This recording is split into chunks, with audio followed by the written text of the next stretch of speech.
Hello everyone, if you're getting this error in Battlefield 6, then you have come to the right place because in this video I'm going to show you how easy it is to fix that annoying error in Battlefield 6. Please update your AMD Radeon driver.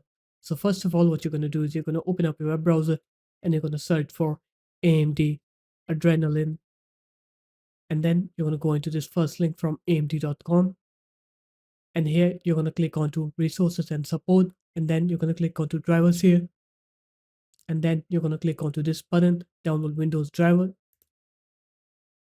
And once you download and install this app, then it will find an update for you and you can install that update. If you already have the drivers installed, then what you can do is you can right click on your desktop, go into AMD software like this, go into settings, click on to manage updates here, click yes on here, and it should find an update if it is available for you, and you can just click onto that update and it will update it from here. So there it is, guys. That's how easy it was. If you guys found this video helpful, make sure to leave a like, comment, and subscribe to the channel, and I'll see you in my next video. Peace.